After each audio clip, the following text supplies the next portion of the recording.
Sveiki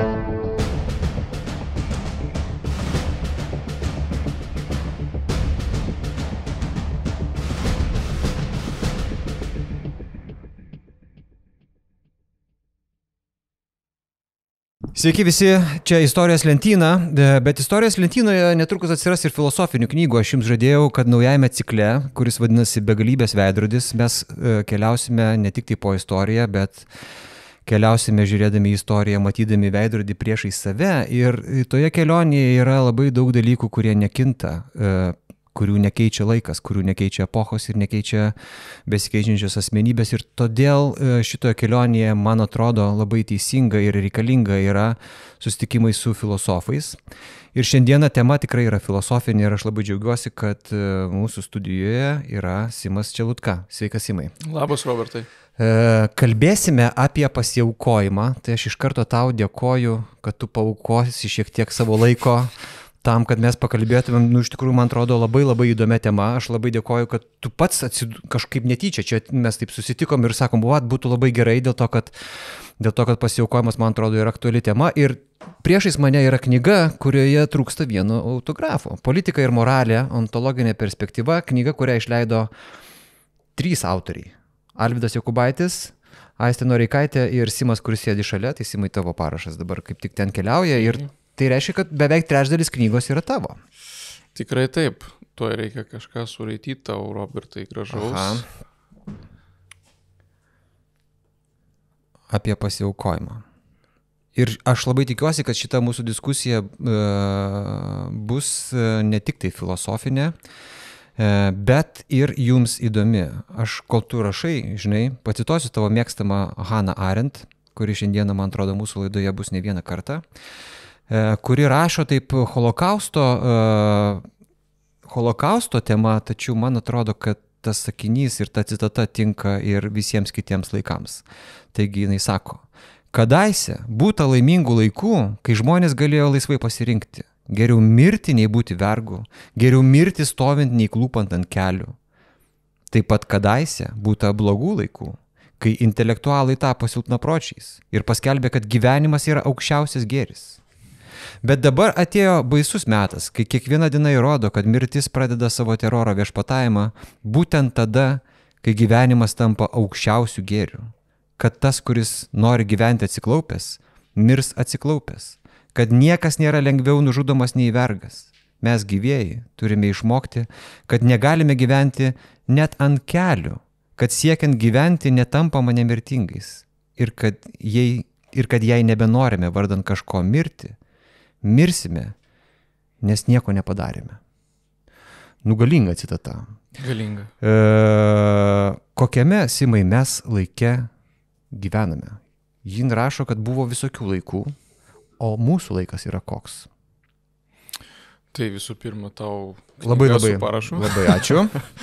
ir palinkėjimų. Ir iš karto galim pasakyti klausytojams, kad jeigu jūs norėsite plačiau viską sužinoti, apie ką šiandien Simas pasakos, jūs tiesiog įsigykite šitą knygą ir joje yra labai daug visko.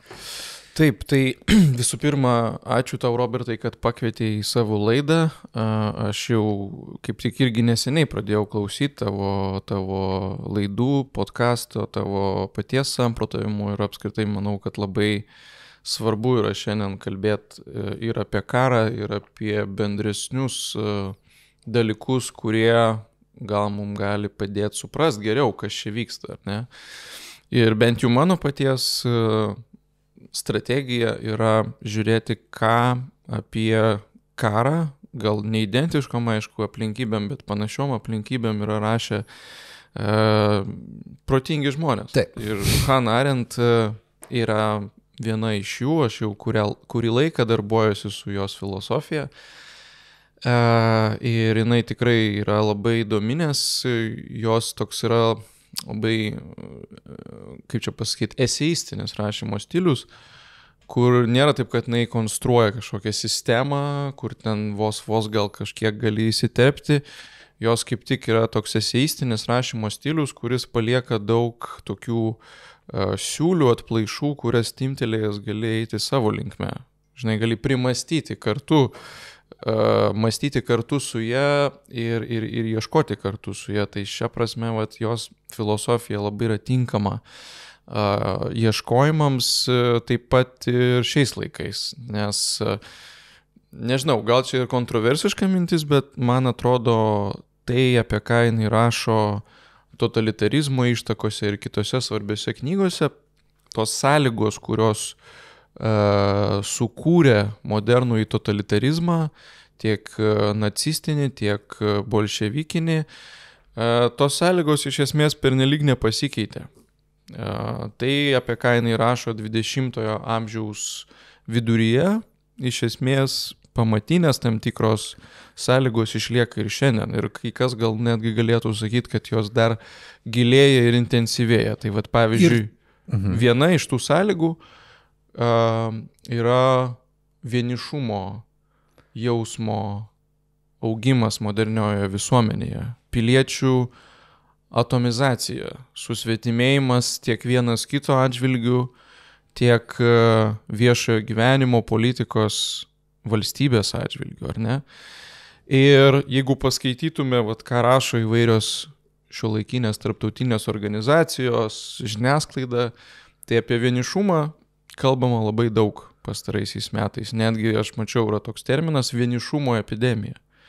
Iškia, žmonėm trūksta kažkokių organiškų bendruomeninių ryšių. Taip. Netrūksta erdvių, kur galima būtų susitikti ir kalbėtis. Dėl to, kad mūsų civilizacija yra apie individualumą, apie darimą kažko atskirai, rūpinimąsi individualiais dalykais, apie egoizmą, apie norą nugalėti, taip, bet ne apie bendrystę, bet tu čia, Simai, iš karto nukeliavai taip tiesiai į teritoriją, kurią aš buvau pasilikęs kažkur, tai ten truputėlį jau kai rimčiau, nes ką tu dabar sakai, tai man yra labai įdomu, dėl to, kad Hannah Arendt daug rašo apie totalitarizmą, apie tai, kaip totalitarizmas gali suskaldyti žmonių ryšius, kada jie nebeturi tarpusavio ryšių ir bendrystės. Bet kai jinai kalba apie totalitarizmą ir daro visus tos dalykus, sakydama apie tai, man kažkaip iškyla prieš akis, kad mūsų visuomenė nejučia, nesąmoningai iš kažkokios kitos pusės irgi yra priėjusi prie to susvetimėjimo. Ir tada mums pradeda galioti tos taisyklės, apie kurias jinai kalba, kur jinai sako, kad mes gyvename pasaulio griuvėsiuose, kuriuose nesirūpinam nieko, tik tai savo asmeniniu saugumu, tik tai savo asmeniniu kažkokiu nauda, tik tai savo dalykais, ir tie, kurie rūpinasi tik tai savimi, yra žmonės, kurie praranda gyvenimo prasmę ir kuriais yra labai lengva manipuliuoti. Ir kurie praranda galimybę būti žmonėmis laisvai sprendžiančiais, kad jie nori dėl ko nors pasiaukoti. Kaip yra su pasiaukojimo idėja mūsų visuomenėje?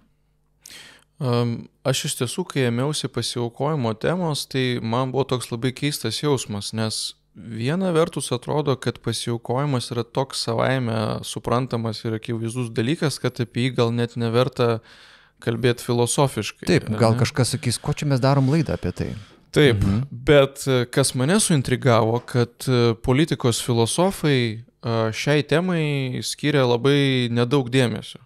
Ir mane suintrigavo, kaip čia taip yra, kad šita tema yra tokia tarsi fone visiems savaime suprantama, bet niekas nenori jos tiesiogiai panagrinėti, ar ne?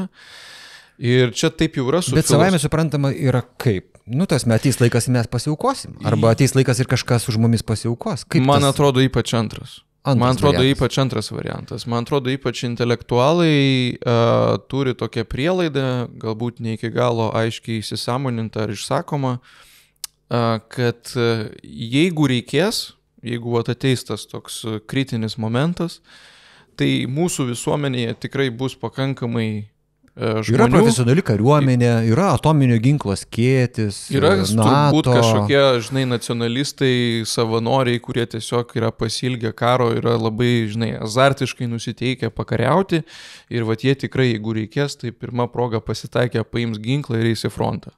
Ar ne?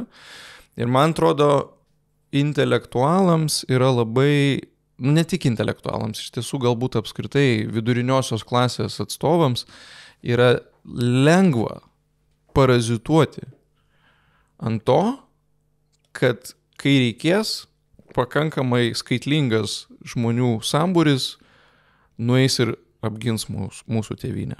Ar ne? O mes persikelsim į kitą studiją ir toliau filosofuosim apie pasiaukojimą. Jo, o mes pasitrauksim, gal pabėgsim, gal kažkur saugiai įsitaisysim ir tada galėsim toliau savo mąstyti, filosofuoti arba užsiimti savo bizniais, privačiais reikalais ir panašiai. Ir man atrodo, kad tai yra tokia labai intriguojanti pozicija. Ne?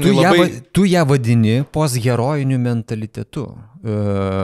Laiku, kai didvyrių laikas baigėsi, kai tas pasiaukojimas atrodo kažkokia archaiška praeities liekana, kuri yra gal net verta tokio, tokio žvilgsnio iš viršaus, jūs kažkokie atsilikę. Visi tie žmonės, kurie ten, ten Palestinai arba kažkur kitur daro tuos pasiaukojimo gestus, jie yra tiesiog dar nesuaugę. Taip, ir čia gerai užvedė į tą savoką, man labai įstrigo, ją pavartojo labai takingas, turbūt vienas garsiausių šių dienų liberalių mąstytojų Jurgenas Habermasas, ir jis tą savoką pavartojo praėjus turbūt porai mėnesių po karo Ukrainoje pradžios, ir jisai norėjo pasakyti, kad žiūrėkit, mes europiečiai be abejo žavimės jumis ukrainiečiai, jūs tikrai šaunuoliai, puikiai ginatės, bet mes niekada negalėsim iki galo su jumis susitapatinti, nes mes europiečiai jau po 45, o jau tikrai po 90 gyvename postherojinio mentaliteto epochoje, kas reiškia, kad mes jau palikome karą, politiką tą aukštąją prasme ir apskritai konfliktus, smurtą kažkur užnugaryje. Dabar mes užsiėmėme prekybą, mes turim tarptautinę teisę, turime tarptautinę moralę kažkokią, ten irgi įrašyta į tarptautinės teisės kodeksus. Ir mums to užteks. Ir dėl to mes negalime pilnai jūsų suprasti ir su jumis solidarizuotis. Ar ne? Bet ar mums to užteks? Ar tai yra pozicija, kuri galėtų būti galiojanti? Gal iš tikrųjų užteks? Ką aš galiu padaryti? Mes mokinamės mokykloje visai ką kitką negu kariauti. Baigėsi karų epocha, baigėsi tie seni laikai. Čia kažkokia žmonijos paauglystė buvo. Dabar mes esam subrendę, dabar mes turim technologijas. Ką? Ar nėra tame tiesos? Taip, bet čia ateina kitas filosofas, kuris labai yra kontroversiškai vertinamas, bet man atrodo, jis vis tiek pasakė kai kurių svarbių dalykų. Karlas Šmitas, jis pasakė, gali būti situacijų, kai ne tu rinksies ar turėti priešų ar ne, bet priešas rinksis ar tave laikyti priešų ar ne. Ir mes dabar turim situaciją, kai vis daugiau valstybių, judėjimų ir panašiai vakarus renkasi kaip savo esminį priešą ir oponentą. Ir tada šitoj situacijoj kyla klausimas, ką tu darai. Ar tu toliau akcentuoji tik tai diskusiją, dialogą, prekybą ir teisę, ar tu pradedi galvoti, kad to jau pradeda nebeužtekti, ne, reikia kažko kitko. Ir šitam kontekste, kad jau prakalbam apie Ukrainą, ukrainiečius, aš neseniai perskaičiau labai įdomų ukrainiečių filosofo Volodymyro Jarmolenko straipsnį Dvi Europos širdis. Ir ten jisai išskiria tokius du pamatinius Europos etosus, kurie visą laiką jo galva apibrėžia Europą. Tai vienas yra agoros etosas arba etika, o agora reiškia mainų erdvę, kur mes mainomės prekėmis, idėjomis ir panašiai. Turim tokį bendrą erdvę, kur visi išlošia. Bet kita etika, kuri irgi visą laiką buvo esminga Europoje, yra agono etika. Agonas tai graikų kalba rungtyniavimas, lenktyniavimas, varžybos. Ar ne? Tai irgi toks noras būti pirmam, pranokti kitus, nugalėti. Taip. Ir Jarmolenko požiūriu... Tai pirmas yra apie bendrystę, o antras yra apie individualumą. Nebūtinai. Aš sakyčiau, pirmas daugiau yra apie kompromisą ir dėrybas, o antras yra apie ryžtą ir pasiaukojimą, apie kurį mes šiandien kalbam, ar ne? Apie sprendimą, apie veiksmą, ryžtingą veiksmą. Ir Jarmolenko požiūriu šiandien trūksta būtent agono etikos. Jo nuomonė mes ją esame pametę ir vokiečių toks mindžikavimas, ne, su visų to Zeitenwende, ne, ir toks negebėjimas vis dėlto, tarsi supranti, kad pasikeitė laikai. Ir jis yra ne tik tai vokiškas, jis yra tik tai tokia lietkalnio viršūnė, iš kurios galima vertinti visą vakarietišką tą situaciją. Taip, tai gal amerikiečiai dar turi tos agono etikos neišvengiamai, kaip, žinai, kai esi pasaulio policininkas, bent jau ilgą laiką juo buvai, tai tas labai paprastai neišgaruos, nors aišku, Irako ir Afganistano nesėkmės labai sudavė smūgį tam. Bet Europoje agono etikos toks įspūdis iš vis nėra. Ta prasme, nesigirdi, kad kažkas turėtų ryžto ir drąsos pasakyti, kad ne, mum vien tik tai ekonomikos ir teisės nepakanka. Negalima susitarti su visais pasaulio agresoriais. Ne? Ir man atrodo, kad tai tęsiasi taip ilgai, kad dabar jau yra ne tik tai valios klausimas. Prarasta agono etika, tai reiškia prarasta valia, bet net jeigu dabar Europa norėtų, kažkaip susigrąžinti ją, tai nebus paprasta padaryti dėl to, kad galios reikia tam, o galios nėra, galia yra išbarstyta į visai kitus dalykus, į priekybą, į pelną, į vartotojiškumą ir visiškai nenukreipta ten, kur reikia karinės jėgos. Būtent, ir čia nėra paprasta būtent todėl, kad Habermasas teisus, tas postherojinis mentalitetas jis yra labai stipriai įsišaknyjęs dabar, ar ne, į Europos ypač elitų, bet ir ne tik elitų, apskritai piliečių sąmonę. Dabar, bet žinai, gerai, kad suproblemint šitą dalyką ir nesudaryti įspūdžio. Aš noriu padaryti, suprobleminti, nes šitoje vietoje susiduria iš karto dvi priešpriešos. Yra dar toks mirties kultas, pavyzdžiui, kad ir toje pačioje Rusijoje, ir apie jį kalbama yra su panieka, apie tai, kad ten žmonių gyvybė nevertinama, turbūt tą patį galima pritaikyti Palestinai, kur kitaip skaičiuojama žmonių gyvybė, ir vakariečiai žiūri tai kaip iš tikrųjų kaip savo pranašumą. Bet ar taip yra, nes aš žiūriu tavo knygos tekstą toliau ir jame tu cituoja įvairius autorius, kurie sako, kad be pasiaukojimo momento, be pasiaukojimo mūsų praeityje dabartis būtų neįmanoma. Ir netgi be pažado pasiaukoti vardant to, ką mes turime dabar ateityje, mūsų ateitis yra po dideliais klaustukais.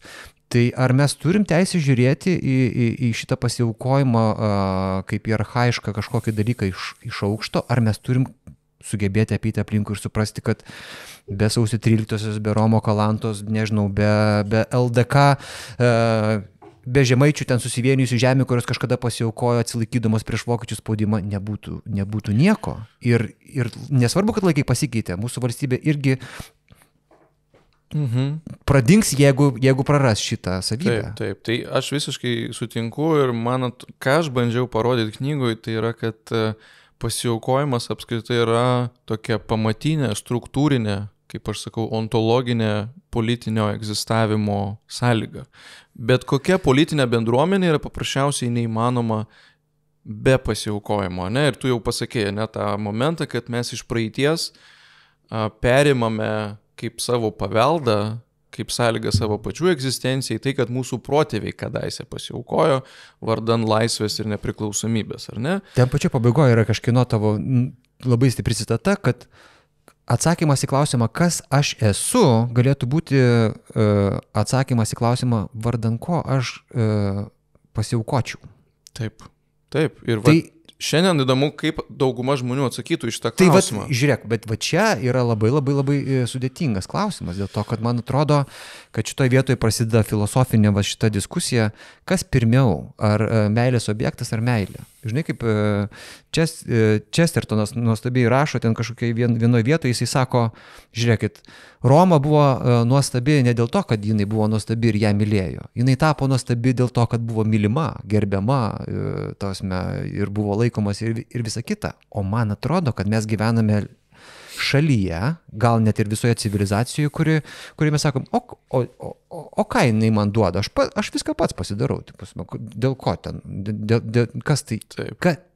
Kas yra tai, dėl ko mes galėtumėm sutarti ir būti pasiruošę pasiaukoti? Taip, aš sutinku. Ir čia aš vis laik šitam kontekste prisimenu po Krymo aneksijos Lietuvoje buvo kilusi ta tokia verktinių, toksai šaršalėlis, ar ne, kur buvo paskelbta apie šauktinių idėja, jinai buvo priimta ir tada nemažai jaunuolių pareiškė viešai tokį pasipiktinimą, ar ne, maždaug kas ta valstybė tokia, kad drįsta iš manęs atimti tuos šventus 9 mėnesius, kuriuos aš būčiau panaudojęs savo karjeros auginimui ir panašiai. O dabar turi prarasti juos. Taip, ir maždaug, vat kaip tu ir sakai, ką man valstybė tokio davė, kad aš jausčiausi skolingas. Vat apsai, skolos jausmo nebuvimas, man atrodo, irgi yra labai ryškus. Ir čia vat yra to moderniojo individualizmo, apie kurį tu irgi jau užsiminėjai, viena iš tokių pasiekmių, ar ne? Ir tada man kaip filosofui, kas ypač yra įdomu, kad liberalizmas iš tiesų jisai yra pastatytas ant individo pirmenybės, prieš visus kitus įsipareigojimus, prieš visas kitas bendrystės formas. Ar tai būtų šeima, bendruomenė, valstybė, tauta, individas yra pirmiau. Ir individas pats laisvai renkasi, kam priklausyti, kieno dalimi būti, ar ne? Ir visa problema tada yra, kaip su tokia pasaulėžiūra mes galime turėti kariuomenę, kažkokį bendrą supratimą apie tai, kas yra mūsų priešas, kas yra draugas, ar ne? Labai sunku kažkaip, jeigu tu net neturi pagrindo pasakyti jaunuoliui, kad žiūrėk, gal yra kažkokie didesni dalykai, negu vien tik tai tavo karjera ir interesai. Labai sunku tada kalbėtis, ar ne? Bet jeigu iš tiesų mes turime tik tai tą liberalią prielaidą, tai tu nieko negali pasakyti tokiam žmogui. Aš pats renkuosi, kodėl jūs mane prievartą verčiat kažko atsisakyti, kažką kitko daryti, negu aš planavau. Ir čia yra rimta problema. Bet ar yra, Simai, kur nors čia susijimo vieta, nes vienoje pusėje yra individualizmas, kur kiekvienas žmogus atskirai, kitoje pusėje yra, kur žmogus nieko nereiškia ir yra sraigtelis, tapsime, totalitariniam kažkam rate, kuriame viskas ten smagračiais vyksta. Ar yra kažkokia tarpinė sankryža, kurioje mes galėtume atrasti laimės formulę? Aš šito tarpinio lygmens jau labai ilgai ieškau. Ir labai įvairiais būdais ir savokom bandau prieiti būtent prie to tarpinio lygmens tarp individo ir kolektyvo.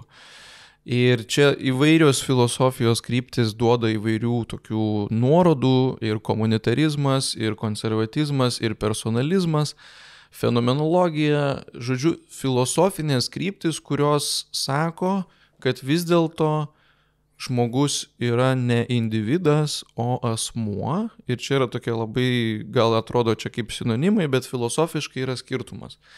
Nes individas iš tiesų save suvokia kaip tokią monadą, kuri yra toksai atskiras vienetas, nesusisaistęs su niekuo kitu ir visi ryšiai, kurias turi šitas individas, yra tokie labai arbitraliai pasirenkami, tik jo paties pasirenkami.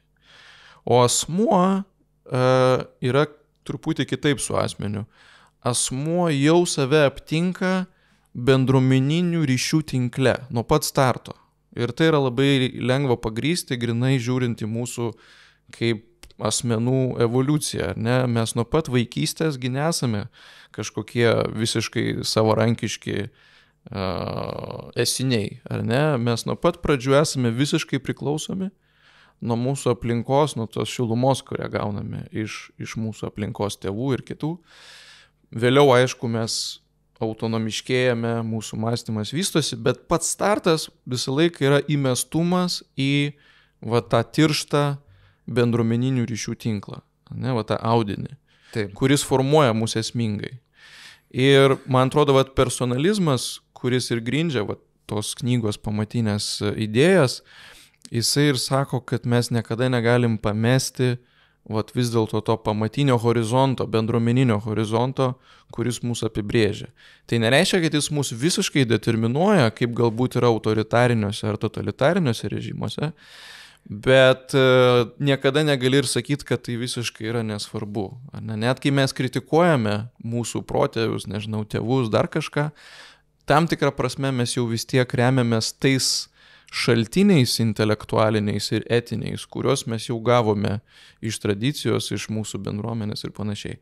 Tai mano pozicija būtų, ieškokime to tarpinio lygmens, kuris vis dėlto suderintų ir pagarbą asmeniui, Ta prasme, asmens pirmenybė, aš sutinku, vis tiek yra pats svarbiausias dalykas. Bet taip pat ir bendruomenė yra svarbi. Ir mes niekada negalime to lygmens pamesti. Žinai, kai užsidega namas, kad kažkam žmogui skauda tuo metu ten pirštą, yra netaip svarbu, kaip užgesinti tą namą, po to išspręsim. Žinai, aš gerai, jeigu apie protėvius, aš taip pat dėl įdomumo galvoju, kokį čia vertybių rinkinį palyginimui galima būtų įsidėti ir įsidėjau romėnus. Nežinau, ar čia gerai būtų, bet pasižiūrėjau, kad ankstyvoje Romos imperijoje, kuri buvo dar tokia sveika ir gyva, tai vertybės, kurios, tarp kitko, ir prasideda nuo žodžio virtus, nuo žodžio vyras, buvo gebėjimas atskirti gėrį nuo blogio, daryti gerą ir ypatingai daryti gerą vardan bendro intereso, priklausomybė šeimai, bendruomeniai ir heroizmas kare. Ir tai yra tokia aiški, ta prasme, kaip čia pasakyti, projekcija į išorę. Ne į save, o į išorę. Dėl to, kad aš netgi radau pas Piterį Turčino tokį palyginimą, kad graikai vis tiek turėjo individualumo. Jie vis tiek norėjo laimėti olimpinės žaidynės, laimėti medalius, ten įrodyti savo didvyriškumą. O Romoje buvo daugiau apie drąsą, išmintį ir apie pasiaukojimą. Apie pasiaukojimą, kuris keliauja net iki mūšio lauko, nes jeigu romėnams, ten yra keletas tokių įspūdingų epizodų, jeigu romėnams blogai sekasi mūšyje, ten būdavo netgi tokia tradicija, kad legiono vadas ar tercijos vadas, jis atsistoja kažkokioje labai gerai matomoje vietoje, sako didelę maldą dievams ir ta malda reiškia, kad jis pasiaukoja, nuimdamas visą dievų prakeiksmą nuo savo karių, eina į pačią ten mirtiniausią mūšio vietą, kurioje pražūva, bet su tuo drąsiu ėjimu į mirtį paralyžuoja priešininkus ir užveda savo karius. Tai čia yra viskas apie labai labai senus laikus ir apie imperiją, kurią mes žavimės iš laiko perspektyvos. Bet pas mus nieko to atrodo nėra. Pas mus karo vadas sėdi pačioje saugiausioje įmanomoje vietoje dėl to, kad jis yra karo vadas, ne? Mes gyvename kažkokiam jau tikrai kitokiame pasaulyje. Labai įdomi tavo nuoroda ir aš kaip tik visai neseniai klasikų klube kalbėjau apie Atėnus ir Romą ir aš irgi tokį atsekiau įdomų dalyką, kad graikų šlovės ir drąsos provaizdis buvo Achilas. O Achilas yra toksai individualistas, taip sakant jau mūsų terminais. Jo, toksai man svarbiausia mano paties nemirtingumas. Ne? Ir mano žygdarbiai yra mano žygdarbiai. O romėnai, čia ypač jeigu žiūrėsim Vergilijaus Eneidą ir kaip jisai konstruoja Romos įkūrimo ir viso genealogijos istoriją, jų ištakos yra Troja, o Troja kaip tik yra pralaimėtoja. Ir Trojos pagrindinis herojus buvo Hektoras. Ir esminis skirtumas yra tarp Hektoro ir Achilo. Hektorui esmė yra pasiaukojimas vardan šeimos ir tėvynės. Ne jo paties asmeninis nemirtingumas. Ir būtent romėnai iš Hektoro, o ne iš Achilo perima šitą šlovės suvokimą. Kas yra iš tiesų šlovinga. Ir kas būtų, jeigu mes dabar padarytumėm tą televizinį tokią baiką, televizinį balsavimą, kas balsuoja už Achilą ir Hektorą, kaip manai, kas laimėtų? Kas laimėtų? Tas, kuris pasiaukoja, ar tas, kuris yra didvyris ant kalno? Žinai, geras klausimas. Ir man iš tiesų atrodo, kad realiai tai šiaip jau su mūsų, kaip čia, tautinė, ar ten, nežinau, valstybinė savimonė nėra tai blogai. Man atrodo, blogiau yra su intelektualų arba viduriniosios klasės žmonių mąstymu. Ta prasme, aš tikrai tikiu, kad Lietuvoje būtų pakankamai žmonių, kurie tą kritinę akimirką vis dėlto eitų ginti šalies. Ir man atrodo, čia kaip tik neseni pavyzdžiai labai gerai tą parodo. ir Ukrainos, ir Izraelio pavyzdžiai. Ne, va tas solidarumas, kuris užgimė krizės akivaizdu, jis yra neįtikėtinas. Pagalba, savanorystė, pasiaukojama, tas neskaičiuojama savo valandų, pinigų. Ir mes, tiesą sakant, rodydami solidarumą su ukrainiečiais, va, aukodami pinigus, aukodami drabužius, primdami pabėgėlius į savo būstus, irgi iš esmės netokiu gal mastu, bet praktiškai rodome kažką panašaus į tą dvasią, ar ne? Tai man atrodo, kad šiaip jau nėra Simai, tiek bloga situacija. Aš su tavim sutinku, bet man atrodo, kad mūsų didvyriškumas, pasiaukojimas, tos aukštosios vertybės keliauja iš apačios ir tai irgi yra labai gerai. Bet niekas nepasitinka jų iš viršaus. Man atrodo, kad kur yra problema. Tasme, kad tarpas gaunasi tarp tų, kurie norėtų pasiaukoti ir tų, kurie turėtų jas pasitikti. Bet jeigu jų niekas nepasitinka, tada normaliam žmogui iškyla klausimas, palaukit, o dėl ko aš aukosius? Tasme, o mano auka nebus beprasmiška? Ar yra prasmė mano sprendime pasiaukoti, jeigu niekam ten aukštyn neįdomu? Tu visiškai teisus ir būtent todėl aš pradėjau rašyti apie pasiaukojimą, nes aš kaip tik ir pamačiau tą tokį pertrūkį tarp viena vertus to savaime suprantamumo, kad eis žmonės ir intelektualam galbūt irgi tas nekelia abejonių, ir vis dėlto trūkumas žodžių ir savokų, kuriais mes tą patirtį galėtume įžodinti ir įprasminti. Ne, kaip tu ir sakai, iš apačios eitų tas dalykas, bet joks viešas diskursas nepasitinka to ryžto aukotis. Ne? Ir čia gali kilti problema, nes žmonės vis tiek klauso, ką šneka ir viešieji žmonės, nuomonių formuotojai, politikai. Tai jeigu jų kalbėsenoje nėra adekvataus suvokimo, kas yra pasiaukojimas vardan ko, jisai yra svarbus, tai gali, kaip tu ir sakai, kiltas klausimas, tai ką mums tada vis dėlto aukotis, jeigu valstybė yra neaišku apie ką, ne? Tai čia yra problema ir aš nenoriu jos irgi, kaip čia pasakyti, supaprastinti labai. Tai kai aš norėjau sakyti, kad aš noriu suproblemint, tai yra vis dėlto aš ir neadvokatauju tokio, džingoistinio, šovinistinio, militaristinio kažkokio diskurso, kurio irgi pasitaiko tokio tolimesniai dešiniai, ar ne? Nes tai irgi nėra atsakymas, mano galva. Taip. Ar ne? Nes jis toks kalbėjimas irgi atstumia daug žmonių, ar ne? Galbūt daliai žmonių jisai tinka, bet principiai jis atstumia žmonės.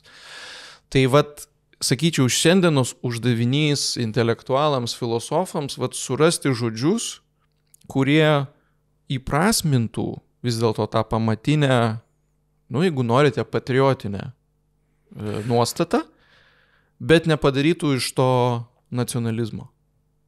Kur, man atrodo, yra uždavinys šiandien. Nelengvas. Nelengvas tikrai.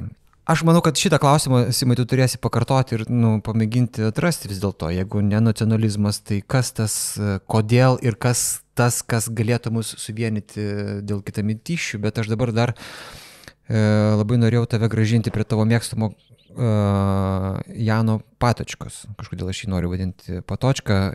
Geras tavo labai straipsnis yra paskutinis literatūra ir mene, kur čia pamečiau. Mhm. Tai Patočka reikia kirčiuoti. Tikrai? Jis erkinai su kalbininkais, ne? Janas Patočka. Čekų Sokratas, kurį mes gal ne kartą dar minėsime ir kitose laidose, bet šį kartą kalbėkime apie jį pasiaukojimo kontekste.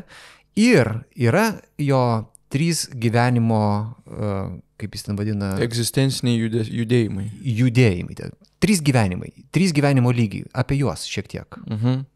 Taip, tai toks bazinis, pirminis egzistencijos judėjimas yra tai, ką jis vadina įsišaknymu. Tai yra, aš jau gal iš dalies ir paminėjau. Taip, tu jį paminėjai. Kai aš sakau, kad mes ateinam į šitą pasaulį ir mus apgaubia tėvų ir globėjų šiluma ir mes pamažu tampame šio pasaulio integralia dalimi. Tai čia toks bazinis, apie kurį daug kalbėti netenka. Antras yra jau kitas lygmuo, tai yra apsaugos savo egzistencijos išsaugojimo ir pratęsimo į ateitį dimensiją. Į kurią eina darbas, materialinis apsirūpinimas, prisitaikinimas prie visuomenės taisyklių. Taip, ekonomika, technologijų progresas ir panašus dalykai. Tai yra gyvenimas, kuriame mes praleidžiame didesnę savo laiko dalį. Taip, būtent. Praktiškai va tas antrasis judėjimas yra pagrindinis, kuriame mes tarpstame. Ir trečias judėjimas, kuris Patočkos nuomonė yra pats autentiškiausias, bet nutinka tam tikrą prasme rečiausiai, tai yra prasmės įsiveržimo arba savęs peržengimo, transcendencijos judesys. Ir tai yra momentas, kai mes pamatome pasaulį kaip visumą arba užklausėme jį kaip visumą. Nagrinėjame ne kažkokį pavienį fragmentą ar momentą, bet pažiūrim, apie ką apskritai visa tai yra. Taip. Dėl ko mes dirbame, dėl ko ta ekonomika sukasi. Kai mes suprantame, kad tas gyvenimas mūsų yra trumpas, kad mums kyla klausimo, o kokia yra mūsų buvimo to trumpo šito žemėje. Kas po šio gyvenimo. Prasmė, kas po jo. Taip. Ir tai yra momentas, kai į mūsų gyvenimą įsiveržia filosofija, religija, menas, mitologija ir panašus dalykai, kai sakau, mes išeinam į tą prasmėieškos erdvę, ar ne? Taip. Ir Patočkos... Kai prisimename, kad žmogus turi sielą. Tame tarpe ir šitas momentas. Taip, tai yra, kad nes antram judėjime mes daugiausia rūpinamės kūnu. Kūno ir materialiais dalykais, taip. Taip, būtent. Ir klausimas, trečiam judėjime yra, ar tikrai to pakanka? Ar mes esam tik tai materija? O jeigu ne, tai kas tas daugiau, ne? Kas ta siela? Ne? Kokie tie aukštesniai yra žmogaus poreikiai? Tai Patočkos teigimu, ir čia jis beje labai panašia linkme juda kaip ir Hannah Arendt, kuri skyrė darbą, gaminimą ir veiksmą. Abu šitie mąstytojai sako, kad darbas, gaminimas ir veiksmas. Taip. Tai praktiškai Patočka tiesiog kitais žodžiais persako. Tai skirtingi lygiai, ne? Tipo, tiesiog eini ir dirbi. Jo, tiesiog pragyvenimas, pratęsti savo fizinę egzistenciją. Taip. Gaminimas tai būtų jau savo pasaulio, taip sakant, apstatymas daiktais, daiktų, pastatų ir panašiai kūrimas, civilizacijos kūrimas. O veiksmas tai būtų, bent jau Arendt filosofijoje, tokios autentiškos bendrystės, politiškumo tikrąja to žodžio prasme gimimas. Tai yra, kai mes susieiname draugėn ir kartu sprendžiame mums bendrus reikalus, projektuojame bendrą ateitį diskusijų, argumentavimo, įtikinėjimo pagalba. Ne jėgos, ne gaminimo, ne materijos apdorojimo, bet bendro kūrimo sąlygomis. Bet ir Patočka, ir Arendt šitoje vietoje sutinka, kad mes daugiausia sukamės darydami, dirbdami. Taip. Ir labai retai mums atsitinka, kai mes suprantame, kad atėjo metas veikti kažką, ypač kartu. Absoliučiai taip. Absoliučiai taip. Bet pas kiekvieną žmogų ilgesys tam veiksmui yra kažkoks pasąmoningas jausmas, kad tu jame gali atrasti save tokį, koks tu iš tikrųjų esi arba kokio tu net negalvoji, kad galėtum būti. Absoliučiai taip. Ir dėl to, man atrodo, šiandien mes matome daug tokių patologijų, ypač politiniam gyvenime. Populizmas turbūt būtų viena iš jų, kai žmonės vis dėlto sako, žiūrėkit, nėra politika tik tai apie ekonominių poreikių patenkinimą, tai nėra tik apie BVP. Tai nėra tik... ką, ne? Aš tik galvoju, kad taip. Jeigu turi didelę kompaniją, tau politikai padarys nuolaidų, ten viską padarys, kad tu... Taip, bet paaiškėja, kad žmonėm retkarčiais užsinori kažko daugiau. Ne? Kad politika visą laiką turi ir tą tokią metafizinę dedamąją, kuris sako, palauk, bet o kur mes kaip bendruomenė tame? Kodėl viskas yra atiduodama tik tai specialistų, ekspertų valdymui? Kur yra mūsų balsas kaip bendruomenės? Ne? Mes turim... Dabar ten nežinau, kerta Lietuvos miškus ir žmonės niekaip negali susilipdyti į kažkokį vienetą, kuris galėtų būti išgirstas. Klausykit, nekirskit tų miškų, sustabdyk, nebėra instrumentų tą padaryti. Būtent. Ir čia, man atrodo, ir yra, vėlgi, aš grįžtu prie to tarpinio lygmens paieškų, ar ne, kur mums vis dėlto reikia suvokimo, kad tas bendruomeniškumas, patriotizmas sveikąja prasme, jie yra labai labai svarbus. Ir taikos laikotarpiu taip pat. Ne tik tai, kai karas ar okupacija grėsia. Nes mes galim tik tai viltis dabar, kad jeigu ateis rusai pas mus, kad tikrai mes mobilizuosimės. Bet klausimas dabar yra toks, ar mes dar turime erdvės, kol dar nevyksta karas, sąlyginės taikos laikotarpių, bent jau vertybiškai ir dvasiškai pasiruošti šitam atėjimui. Ir fiziškai taip pat. Fiziškai be abejonės taip pat. Čia turbūt jau būtų atskira tema, kaip ten tas fizinis pasiruošimas vyksta, ar ne? Ir greičiausiai jie susiję. Jeigu nėra dvasinio, jeigu iš esmės vis tiek labiausiai visiems norisi būti darbo ir gaminimo erdvėjai, kurioje nereikia nieko veikti. Jo, tu eini iš inercijos. Žinai, ir tiesiog dirbi karjera, šeimos. Bet žinai, irgi, aš kai tai sakau, aš nenoriu nuvertinti. Man irgi šeima žiauriai svarbu. Aš dabar turbūt sakyčiau, kad svarbiau negu valstybė ten ar kažkaip. Bet ten tai stiprus yra tas palyginimas, jeigu sugretintum šeimą su valstybe, ne? Tai šeima tau yra žiauriai svarbu ir aš net nebejoju, kad tu pasiaukotum dėl savo vaikų, dėl savo šeimos, jeigu reikėtų. Bet klausimas, kaip tu tą darytum?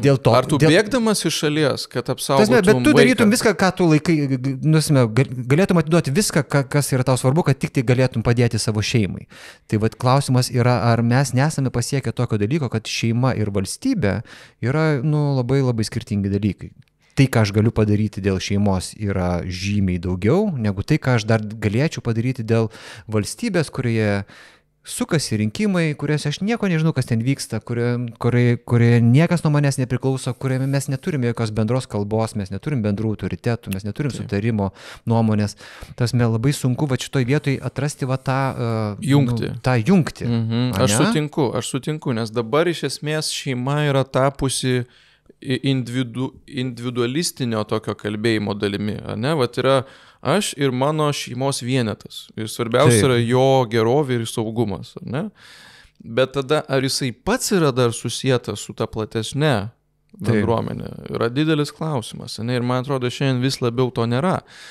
Ir mane kas stebina, aš kai rašiau tą savo dalį apie pasiaukojimą, mane pritrenkė, pavyzdžiui, skaitai mūsų partizano Liongino Baliukevičiaus Dzūko dienoraštį ir tu matai, kad jo, turbūt ir kitų, bent dalies kitų partizanų mąstysenoj šitie dalykai nebuvo atskirti.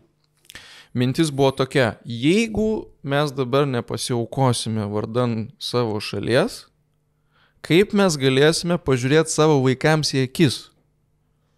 Tokia mąstysena moralinė buvo. Supranti, gėda auginti vaikus vergovėje ir dėl to pasiaukojimas vardan šalies yra toks svarbus. Ne tai, kad dabar tai daugiau, man atrodo, yra mąstymas, jeigu aš prarasiu savo gyvybę, tai, žinai, mano ten vaikas nebeteks apsaugos ir panašiai, ir čia bus blogai. O jų mąstysenoj buvo, palauk, o kokiam pasaulyje jisai auks, jeigu nebus bent simbolinio pasipriešinimo. Jeigu mes tarsi priimam, kad yra mūsų okupuota. Ne? Tai vėlgi, čia yra truputį kitokia jau etika. Taip pasakyti gebėti. Taip. Ne? Tai bet mes vis tiek išeinam į tą pasiaukojimo klausimą dėl to, kad Janas Potočka ir sako, kad tas trečias lygmuo su pasiaukojimu sugrąžina vertybinės hierarchijas, išneša mumis iš pasyvumo, iš abejingumo, iš manimo, kad mes nieko negalime pakeisti. Ir kaip tu čia gražiai parašei, paradoksaliai netgi gali mums priminti, kad gyvenime būna svarbesnių dalykų už patį gyvenimą. Ir Jano Patočkos gyvenime atsitiko ten keletas tų dalykų, buvo Palacho susideginimas, po kurio sekė mums, tai mes galim dabar kalbėti apie mums aktualius pavyzdžius, Romas Kalanta. Taip.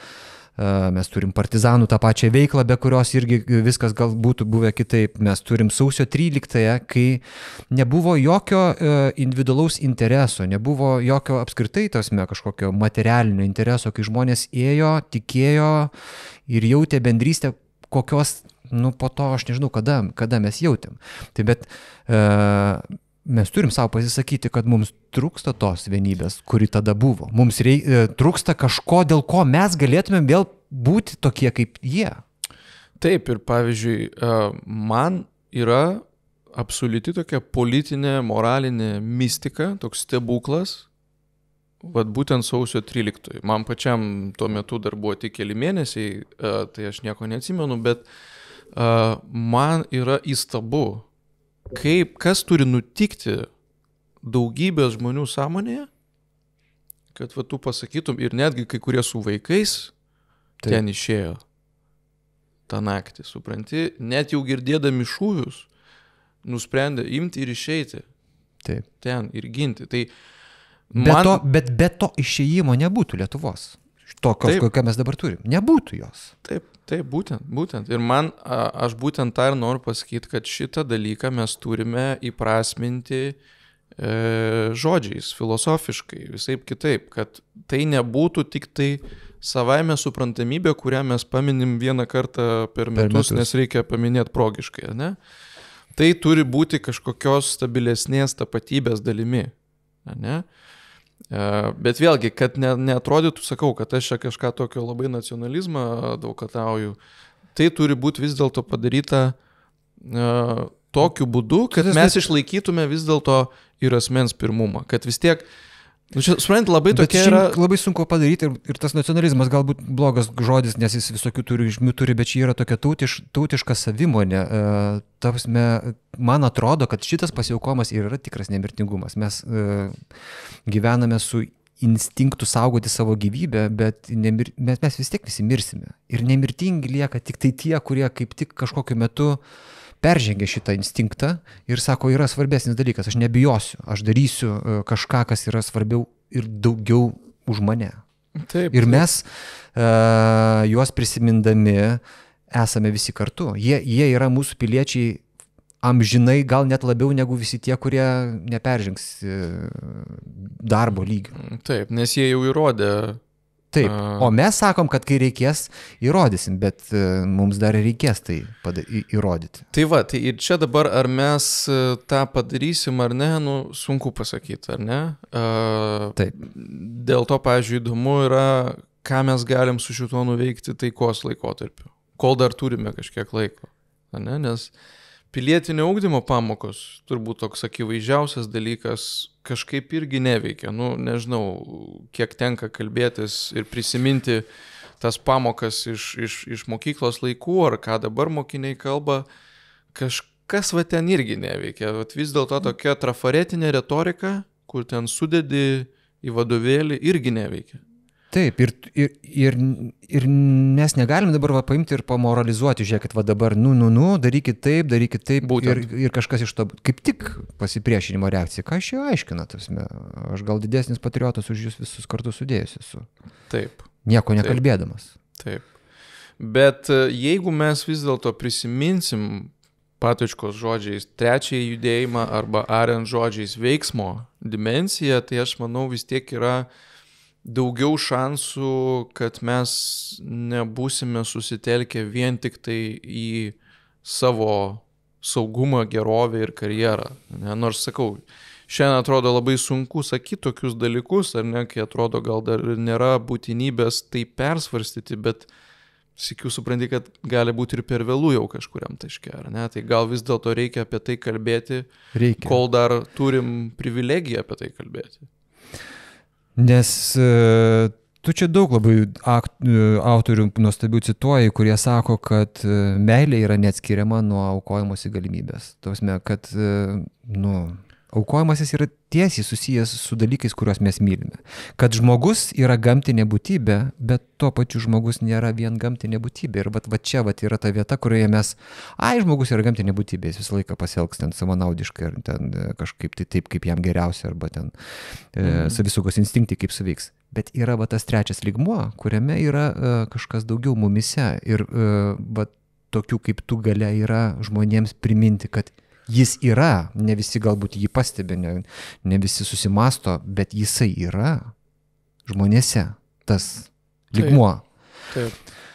Meilės beje labai tavo geras paminėjimas, nes iš tiesų aš kažkaip, kai pradėjau galvoti, tai turbūt analogija tarp politikos ir asmeninio gyvenimo yra labai tokia iš karto pagavi, nes kai pagalvoji, pavyzdžiui, jeigu turi vaikų, tai pasiaukojimo galimybė yra visiškai Nediskutuotina. tiesiogiai įrašyta Taip. į tavo kaip tėvo ar Taip. mamos apibrėžimą, ar Taip. ne? Ir tada, žinai, kas įdomu yra, kai aš apie tai pradėjau galvot, gal čia ir toks labai, žinai, iškreiptos optikos paveiktas pastebėjimas, nes, nu, žinai, visi turim savo kažkokius burbulus ir taip toliau. Man atrodo, kad šiais laikais, pavyzdžiui, net ir vaikų turėjimas jau nebėra savaime suprantamybė jaunesnės kartos gyvenimuose, ar ne?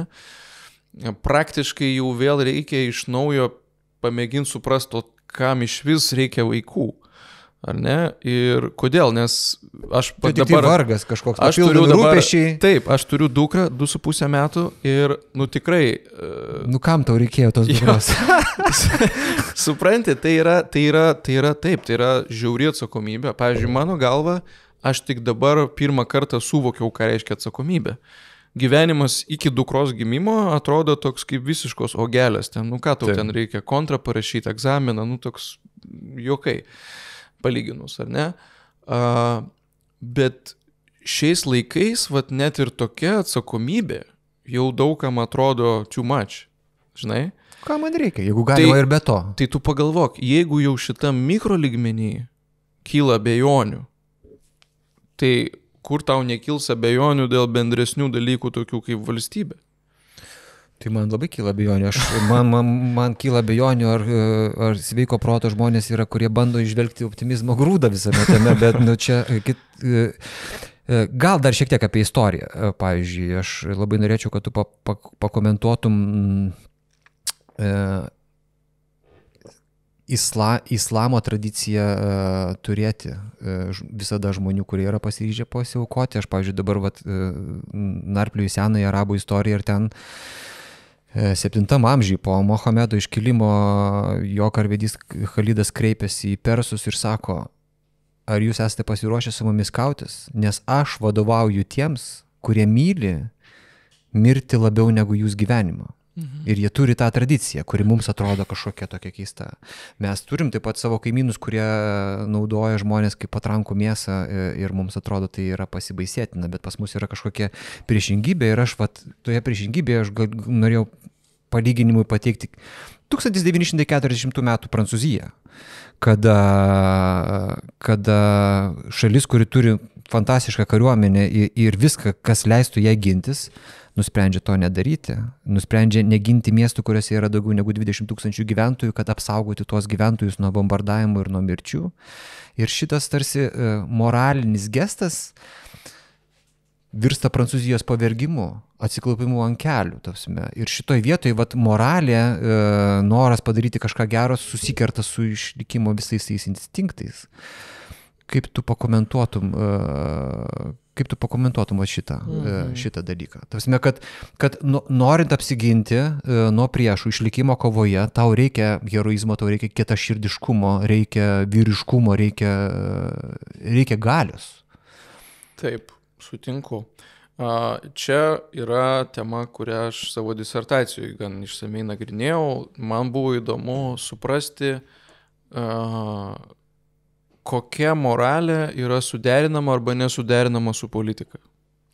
Nes politika yra sudėtingesnis dalykas už moralę. Politikoje mes turim labai daug interesų įvairių, labai daug aplinkybių, nenumatytų aplinkybių, nenumatytų pasiekmių ir žymiai sunkiau yra suprasti dažnai, kas yra gerai, kas yra blogai politikoje. Ne?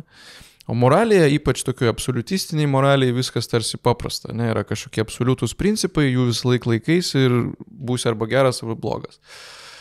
Ir va tai, ką tu mini, man atrodo, rodo susikirtimą tarp kelių skirtingų moralės sampratų.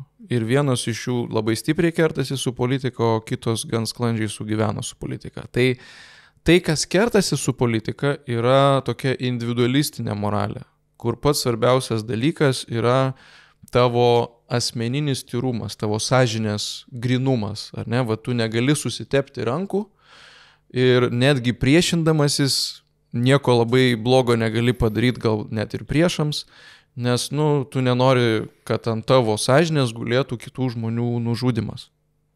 Ir tą gali suprast, čia yra rimtas labai dalykas. Nu, tai čia yra tas pats Romas Kalanta pasirenka kančią, tas pats Jėzus Kristus pasirenka kančią, pasirenka numirti nesipriešinant.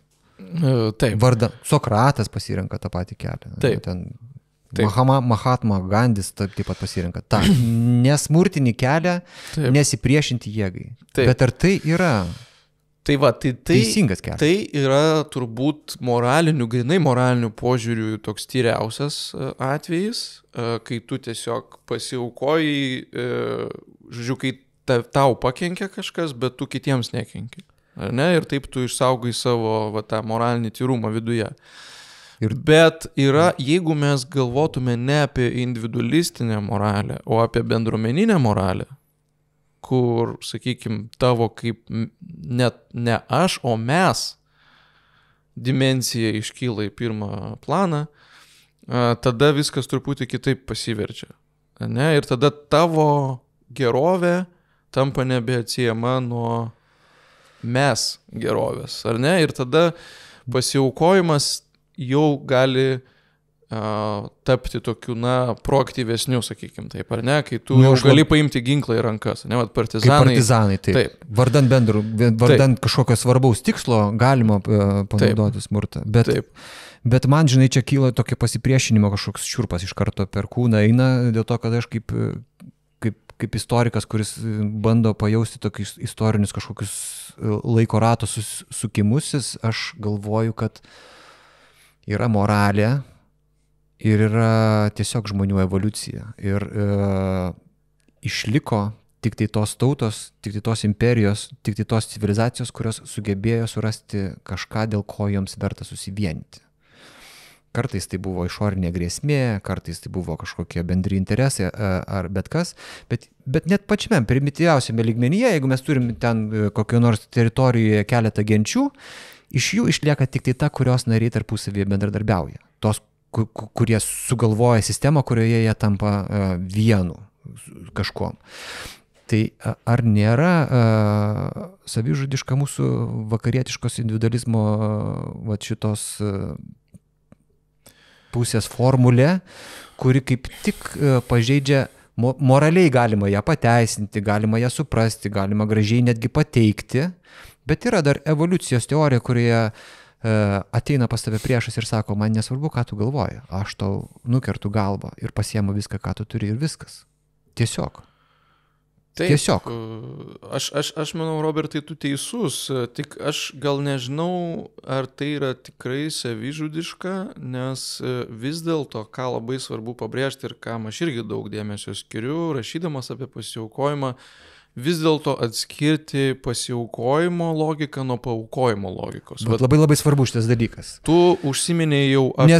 Nes žydai pražuvę holokausto metu, jie nepasiaukojo. Jie pražuvo istorijos rūke. Ir vienas didingiausių dalykų toje istorijoje buvo Varšuvos geto sukilimas, kuris buvo absoliučiai beviltiškas, jis neturėjo jokios karinės prasmės ir tą žinojo ir jį organizavę žmonės. Bet tai turėjo milžinišką moralinę ir simbolinę prasme ir būtent Izraelio dabar kalendoriuje čia yra viena esminių datų, Varšuvos geto sukilimas. Ir tai yra ta kibirkštis, tas trečias gyvenimo lygmuo, kuris po to tampa nemirtingu ir apšviečia viską, kas vyko aplinkui. Taip, ir Varšuvos geto rengėjai, organizatoriai, jie kaip tik savo atsiminimuose rašo, kad mums svarbiausia buvo orumo patvirtinimas. Kad nepaisant to, kad buvo absoliučiai beviltiška padėtis, mums buvo svarbu nusiųsti žinią ir naciams, ir pasauliui, kad mes su to nesutinkame. Ir net jeigu pralaimime, tai yra tam tikras moralinis laimėjimas. Ir tas pats buvo beje su partizanais. Jau tam tikrame etape jie žinojo, kad jie praloš. Kad negalės laimėti. Taip, ir jie vis tiek tęsė, nes svarbiau buvo žinutės, moralinės žinutės pasiuntimas pasauliui. Bet tai irgi yra labai žmogiškas, labai svarbus, tu gerai čia palėti, orumas yra labai svarbus dalykas, dėl to, kad yra išlikimo instinktas, kai tu kažkokioje labai blogoje situacijoje tiesiog darai viską, kad išliktum, bet prarandi orumą. Ir yra pasirinkimas, kai tu atsisakai bet kokioj situacijoje nusileisti savo orumui, išlieki žmogiškai tvirtas ir galbūt pražūni, bet... Nes tu jau užsiminė apie evoliuciją, ne, apie tokį gal biologinį paaiškinimą, bet man atrodo, čia ir skirtumas tarp biologijos ir etikos yra tas, kad biologija, savisaugos instinktas, gali sakyti nebūtinai priešinkis, bet ir bėg. Ne, jeigu liūtas puola antilopę, tai antilopė bėga, o ne eina kovoti su juo. Tai ir man atrodo, šiandien daug kas būtų gal, aš nežinau, čia sunku pasakyti, bet tikrai būtų antilopių. Ne, artėja šitas, bėgam. Nes savisauga. Taip. O orumas kaip tik duoda tą kitą atsakymą. Jisai sako, ne, man yra negerai, aš nesutinku su tuo, kad jūs tiesiog galite ateiti ir mane išvyti iš mano namų. Čia yra mano namai. Ir aš taip tiesiog tau neleisiu trypti mano namų ir manęs išvyti. Ir čia jau yra moralinė logika. Čia jau yra nebe biologinė logika. Ir tu pražūni savo namuose?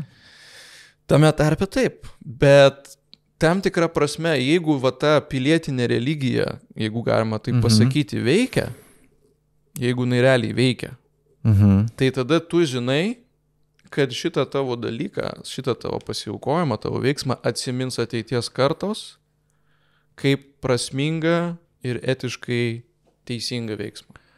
Ir jeigu yra tas ryšys tarp skirtingų kartų, buvusių, dabartinių ir būsimųjų, tai tada, man atrodo, žymiai stipriau veikia tas ryšys ir ryštas. O jeigu tau atrodo, kad, tai čia, žinai, gal čia bėga visi, gal ir aš tada bėgu, nesuveiks tada. Dėl to tas mes dimensija, apie kurią aš čia kalbu, jinai tokia svarbi, jinai tau pačiam. Mes ir jie, o ne? Neišvengiamai, supranti. Taip, mes ir jie. Jo, žinai, Šmito dabar daug kas labai nemėgsta, yra madinga jį čia kritikuoti, kad jis buvo ten toks anoks ir su naciais buvo susidėjęs, tai be abejo. Aš irgi nepriimu jo visos filosofijos, bet dėl draugo priešo perskyros, kaip tokios pamatinės politiškumo kategorijos, aš kol kas nematau, kaip tą atmest galima. Nes kažin ar galima, iš tikrųjų, aš studentų, žinai, klausiau neseniai savo pirmakursių, sakau, ar jūs galite suformuluoti kokią nors politinę arba moralinę poziciją, teiginį, kuris automatiškai iškart nebūtų kaip oponavimas kažkokiam jūsų oponentam. Ne, tiesiog, kažkas yra žiauriai gerai ir aš tą siūlau. Nieks negalėjo tokio sugalvoti. Reiškia, už kiekvieno politinio arba etinio pasisakymo slypi opozicija tam, ką tu atmeti.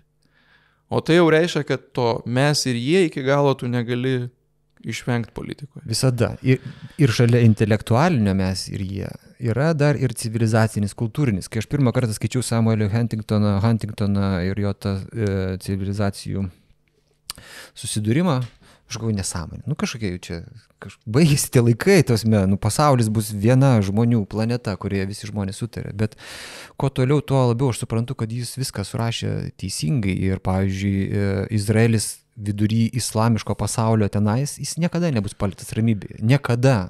Ir tas kultūrų konfliktas visada vyks ir tose fronto linijose mes irgi, tarp kitko, esame ant civilizacijų ribos ir net neturim jokios menkiausios galimybės išlikti ramiai. Tai žiūrėk, bet tame civilizacinėme skirtume dabar yra kažkoks tikrai didelis dalykas, nes tai, kas vyksta Palestinoje, dabar tik tai aiškiai matosi jie turi savo dievą, jie turi savo tikslą, jie yra pasiryžę pasiaukoti, jie pasiryžę yra paaukoti tiek, kiek reikės. Kad grauždami, negalėdami padaryti to technologiškai, kiekybę vis tiek pragraužtų upelius, kurie virs upėmis ir po to kažkokia jūra ir kažkada vis tiek potvinis nuplaus tą, ką jie nori nuplauti. O mes šitame civilizacinėme konflikte vis dar galvojame, kad baigėsi tie laikai, kad kažkaip čia viskas įsispręs, kažkaip sudėliosim, kad mūsų technologinis pranašumas mums leidžia ramiai būti. Bet man atrodo, čia yra... Aš sutinku. Tik tai čia irgi, vėlgi, kad įnešt truputį kompleksiškumo, tai man atrodo, vakarai vis tiek neturi atsisakyti savo individualizmo pilnai, nes tai yra tai, kas atskiria vakarų civilizaciją nuo kitų. Visos kitos yra kolektyvistinės. Turbūt, nenoriu čia per drąsiai sakyti, bet didžioji dauguma kitų yra kolektyvistinės. Ir vakarai va čia ir yra didžioji drama. Surasti receptą, kuris vis dėlto suderintų individualizmą ir bendruomeniškumą. Ir sakau, tai yra labai sunku padaryti, aš pats kažkokio čia auksinio atsakymo neturiu, kaip tą padaryti, aš galiu tik tai tokių, žinai, nuorodų duoti. Nu, prašau duoti nuorodų, Simai. Tai va, tų filosofinių čia, man atrodo, mes daug prismaigstėm šiandien, bet man atrodo, va, grįžtant prie skirtumo tarp pasiaukojimo ir paaukojimo, tai va, tai, ką tu mini, islamizmas, prie mūsų sienų dar aktualiau yra Rusija. Iš ten eina, žinai, paaukojimo logika. Vat ypač Rusijoje tas aiškiai matyti. Bet aš norėjau, kad tu pakomentuotum daugiau apie tai, nes tai yra aiškus skirtumas, kultūrinis toks, mentaliteto skirtumas, didelis. Tai ten, bet čia netgi lietuvių kalba mums taip patogiai duoda tą skirtumą, pasiaukojimas, jisai turi tą sangrąžos dalelytę, nurodo, kad tai yra asmeninis veiksmas, asmeninis apsisprendimas. Aš pats nusprendžiu pasiaukoti. Taip.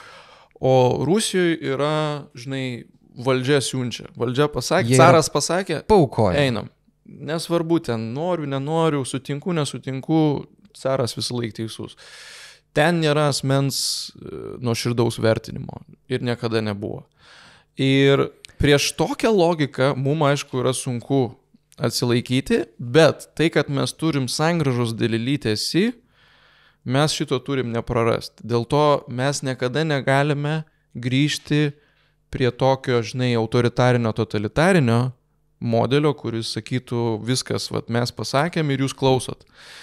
Tas vis dėlto turi ateiti iš to bendruomeninio audinio, iš, nežinau, bendravimo, švietimo, knygų, viešųjų diskusijų, kultūrinių formų turi ateiti tas suvokimas, nes ten mes turime kaip tik tą tokį autoritarinį, totalitarinį valdžios kontrolės ir valdžios garbinimo modusą. Aš suprantu tai kontrastą. Tai mums reikia vis dėlto ir nepamesti savo. Bet jie turi carą, jie turi Alachą, o ką turim mes, kas galėtų mus suklijuoti, nes krikščionybė nebėra vakarų civilizacijos klijai. To esmė, mes esame individualiai sprendžiam, kas ko nori tikėti.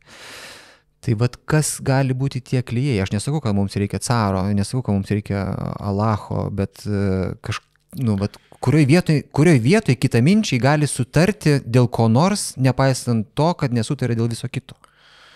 Labai labai sunkus klausimas ir sakau, aš neturiu auksinio atsakymo, bet tiesą sakant, vat ypač dabar nemažai reflektuodamas apie tai, kaip šiuolaikinė kairė reaguoja į Izraelio Hamas karą. O kaip jie reaguoja? Jie reaguoja kaip į Hamas teisę, kaip ir visų kitų, turėti tai, ką jie nori, ne? Žinai, ten esmė yra tokia, kad labai yra giliai įsišaknijęs toks bendras antivakarietiškumas. JAV hegemonija, kapitalizmas, liberalizmas yra kalti dėl visų praeities negandų, kolonializmo, imperializmo ir panašiai. Izraelis yra natūraliai matomas kaip JAV sąjungininkas, dėl to Izraelis irgi yra kolonistai, imperialistai ir panašiai. Bet šitoj nuostatoj man svarbu gal net ne tiek konkrečiai anti-JAV ar anti-Izraelio nuostata, bet ta bendroji antivakarietiška nuostata. Ir man atrodo, kad jinai yra itin žalinga, nes praktiškai bandoma pasakyti, kad vakaruose buvo tik tai blogis ir ydos per visus šitos laikus. Net tai, kad tu sakai, reiškia, kad vakarai negali susitarti net dėl požiūrį į save. Taip, ir žinai, kas dar svarbu ypač, praleidžiama tai, kad buvo ne tik tai tos klaidos, kurios be abejo buvo, bet buvo ir jų įveikos istorija. Dabar yra stipriai pasikeitęs požiūris į vergovę, į moteris, į LGBT žmonės ir šitą irgi reikia matyti. Ir reikia matyti, kad vakarai turi vidinių resursų vis dėlto koreguoti ir eiti prieki. Ir vakarai neturi, perimti Kinijos, Irano arba Rusijos argumentų, kad išsitaisytų iš tas klaidas. Pačioje vakarų civilizacijoje yra pakankamai moralinių ir intelektualinių įrankių, kad mes judėtume į priekį. Tai man atrodo, ko šiandien ypač trūksta, ir galbūt tai yra vienas iš uždavinių intelektualam, filosofam, istorikam, atgaivinti tokį sveiką pasididžiavimą vakarų civilizaciją ir pamatais, pagrindiniam idėjom. šitos civilizacijos. Ir ką aš turiu menį sveika, vėlgi, kad tai nebūtų kažkoks toksai, žinai, džingoistinis, mes čia geresni už visus ir taip toliau.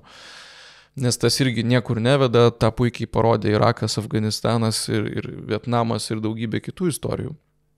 Bet vis dėlto matyti, kad tos pamatinės idėjos, jos yra svarbios, jos tikrai daro skirtumą moralinį visokį kitokį tarp civilizacijų, kurios gerbė asmenį ir tų, kur asmuo yra tik tais raiktelis, kažkokios idėjos ar plano įgyvendinime.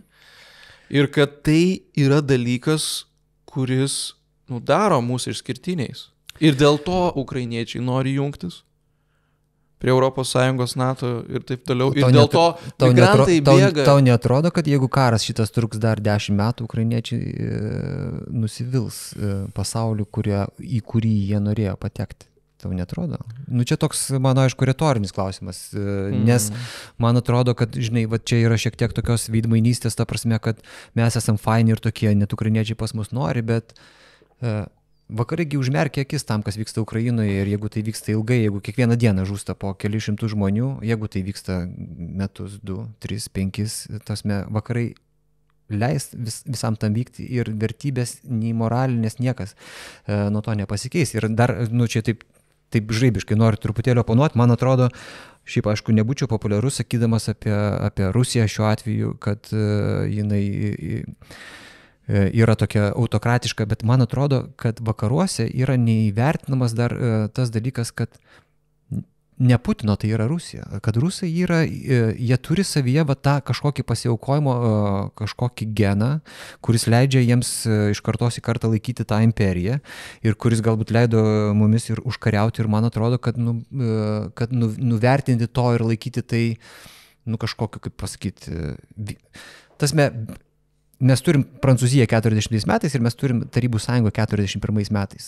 Ne Stalino šautuvai ir ne NKVD durtuvai leido šitai šaliai apsiginti. Jie turi kažkokį didžią valstybinę idėją, už kurią jie yra pasiruošę mirti. Tiek žmonių, kiek numirė didžiajame tėvynės kare, kaip jie vadina, nežuvo ne vienoje šalyje. Mums atrodo, kad jie žuvo kažkaip tai bergždžiai, kad jie gynė šalį, kurioje niekas iš mūsų nenorėtų gyventi. Bet man atrodo, kad didžiausia problema yra ta, kad šalyje, kurioje mes norime gyventi, Lietuvoje, Europoje, Amerikoje, mūsų civilizacijoje, kuri mums labiausiai patinka, nėra tiek daug žmonių, kurie būtų pasiryžę pasiaukoti, kaip jie yra pasiryžę pasiaukoti už savo šalį, kuri mums visai nepatinka. Bet toks ir yra dabartinis pagrindinis Putino skaičiavimas. Man atrodo, bet jis veikia, nes toks įspūdis, kad vakarai norėjo laimėti šitą karą greitai, o sekinamajame kare jėgų pusiausvyra aiškiai krypsta ne vakarų pusė. Amerikiečiai nebegali susitarti duoti pagalbą Ukrainai ar ne, galų gale bus rinkimai ir visa kita, vakarų Europą pavargo, norėtų grįžti ir visa kita, o rusai dabar gamina daugiau ginklų kartu sudėjus už visą Europą. Tai yra iššūkis, aš sutinku, absoliučiai. Tik tai aš nesu tikras, ar konkrečiai ukrainiečių dvasia įmanoma taip lengvai palaužti. Tai vat gražus tavo buvo ten pasažas apie tai, kad ukrainiečių ta dvasia yra mums priminimas, kad nors mes paskęstame savo tam neveikime, o dirbime reikaluose, mes žiūrėdami juos matome savo geriausią versiją, tasme, kad mes galbūt irgi būtumėm laimingi turėdami progą pasiaukoti, turėti tikslą kažkokį, tasme, vis tiek vat kažkas iš vidaus veikia. Bet aš vis tiek tau noriu užduoti paskutinį tą klausimą, tą patį, kurį jau kartą minėjau. Kanas sakė, mes esame tas, kai žinome, dėl ko mes galėtumėm pasiaukoti. Tai kas mes esame šią akimirką, Simai? Kas mes esame? Mes labai įvairūs visi esame. Ir mūsų tarpe yra tų, kurie savo rūpesčio lauke, atsakomybės lauke turi šeimą ir jiems tuo apsiriboja. Turim turbūt tų, kuriems valstybė irgi yra jų rūpesčio objektas. Yra tokių. Taip. Bet yra ir nemažai tokių, kuriems svarbiausia jų pačių karjera ir gerovė. Ne iki tokio lygmens sakau, kad net nemąstoma apie šeimą ir taip toliau. Ir sakau, aš nenoriu jų kažkaip demonizuoti, nes tam tikrą prasme aš toj pačioj valtyje, bet aš bent jau bandau kažkaip galvoti apie tuos žmonės arba tuos kažkokius idėjinius, vertybinius impulsus, kurie vis dėlto leistų mums matyti tą platesnį horizontą. Ir žinai, vienas iš autorių, kuriuo aš remiuosi, rašydamas apie pasiaukojimą, yra Polas Kanas, vis dar gyvas amerikiečių filosofas. Man patiko, vienoje vietoje jis rašo, sako, aš pats esu liberalas, bet dėl intelektualinio sąžiningumo aš noriu ir negaliu nematyti to, kad Amerika yra pastatyta ne tik ant liberalizmo pamatų. Ir jis rašo knygą, kurioje deda liberalizmą į savo vietą, taip ir pavadina ją. Putting liberalism in its place. Jo, padėti liberalizmą į jo vietą. Vėlgi, nenuneigiant jo svarbių labai dalykų, esminių dalykų, žmogaus teisių, laisvės, apsaugos. Va tai yra tai, kas tarsi mūsų ir atskiria, ar ne, nuo kitų santvarkų, nuo kitų civilizacijų. To nereikia pamest. Bet jeigu mes padėtume jį į jo vietą, mes pradėtume matyti, kad jis vis tiek neišsemia visos politinės etikos. Mums reikia kažko daugiau. Mums reikia va tos pasiaukojimo etikos, kuri leidžia matyti daugiau negu tik aš.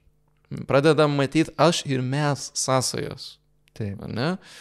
Tai vat idealiausiu atveju turėtų būti pusiausvyra tarp aš ir mes. Nes vakaram netinka modelis, kur tik tai mes yra svarbu. Bet kai yra tik aš, irgi kažko pristinga, ne? Kaip pristigo prancūzam 40-ais. Gal net ir mum 40-ais. Tai jau tikrai ir labai nesinorėtų, kad istorija pasikartotų, žinai.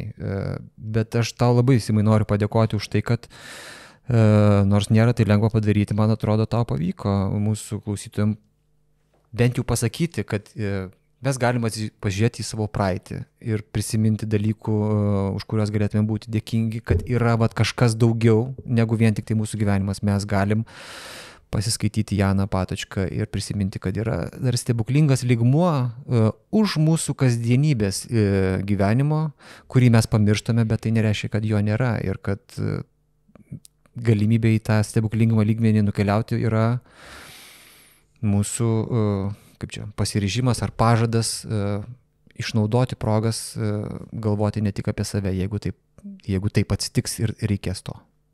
Ačiū tau labai. Ačiū, Robertai. Ačiū tau.